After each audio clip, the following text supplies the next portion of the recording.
Well, hello. Most of the day I've spent out working on a new shelving unit, but I'm down here in the training room and I'm gonna work with this new Gaahleri,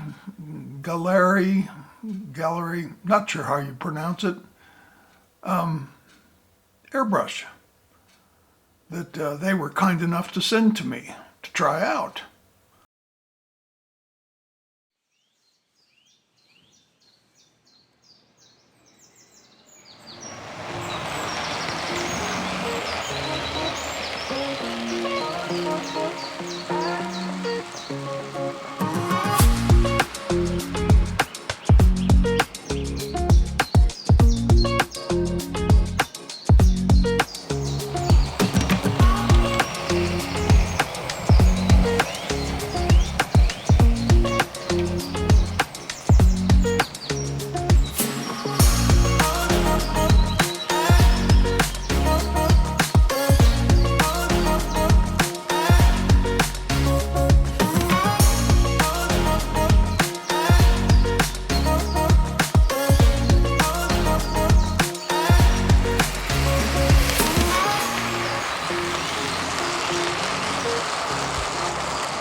I did realize that I had been using the needle it came with, and I thought I'd try the other one.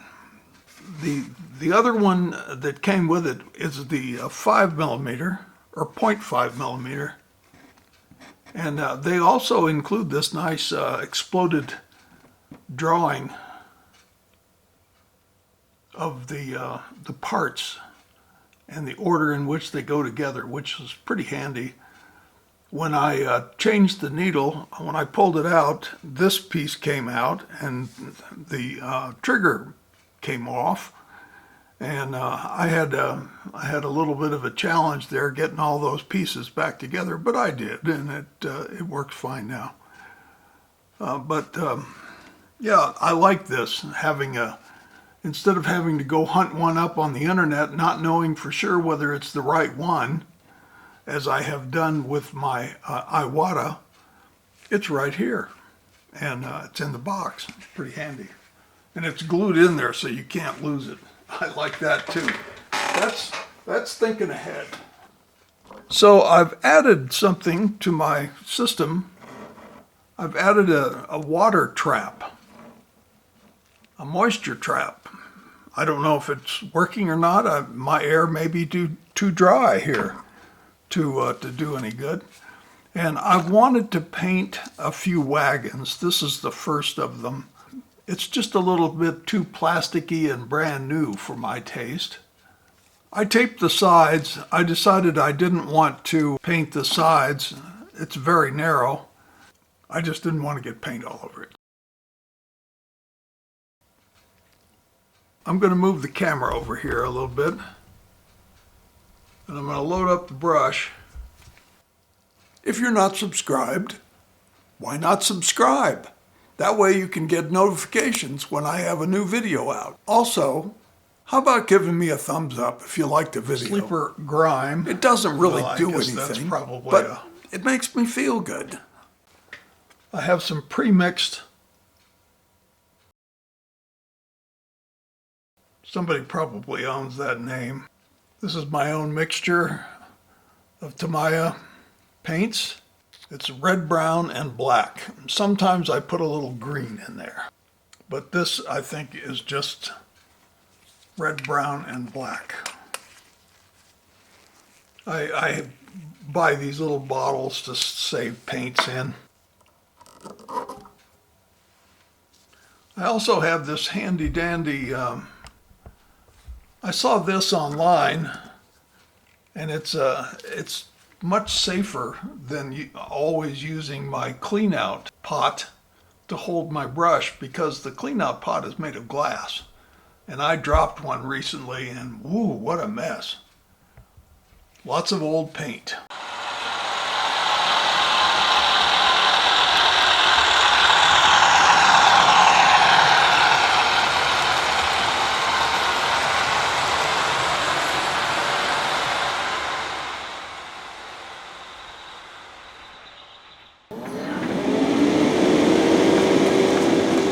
I've taped off this wagon because I don't want to get paint all over the sides. I want to control the amount of paint that goes under the sides. But I definitely want to paint the undercarriage.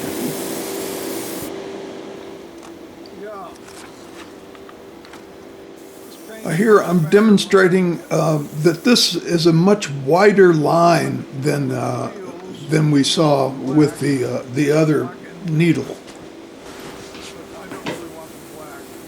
Now I'm painting the wheels.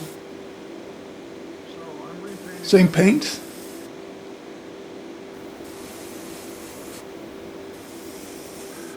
And once those are painted, I'll have to clean off the needle bearing in the tip there and get the paint off of it. It's really not good to have paint in your bearings. If you can keep it out, it's better. That's why I put the masking tape over the bearing indentation in the truck. You can also just use air to dry the paint if you want to. When you push down, that starts the air, and if you pull back, then of course you get the paint. And depending on how far you pull it back, it depends on how much paint you get. It's quite controllable. I'll demonstrate later. Pushing down, there's no paint coming out. I'm gradually pulling back. Just a little bit of paint. You can make a faint line, or you can make a much heavier line. And depending on how close you are to the work, that will also control the width of the line. I'm quite far back, and that suits very well for this general weathering that I'm doing. Here I'm showing how dense you can get it, pass after pass of very light paint. I just gradually pull that back further and further. You need to practice. It takes time, but you can get the paint to any density you want. From a very light dusting all the way to a very heavy, solid color. That's why people like them. If you don't have one, I recommend you get one.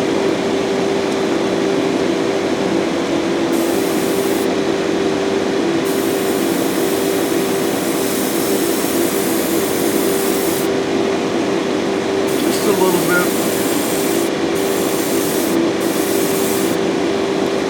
Paint it out. Just don't want it to look brand new and shiny. Just a little alcohol on the cotton bud, and you can easily clean the Tamiya paint off the needles.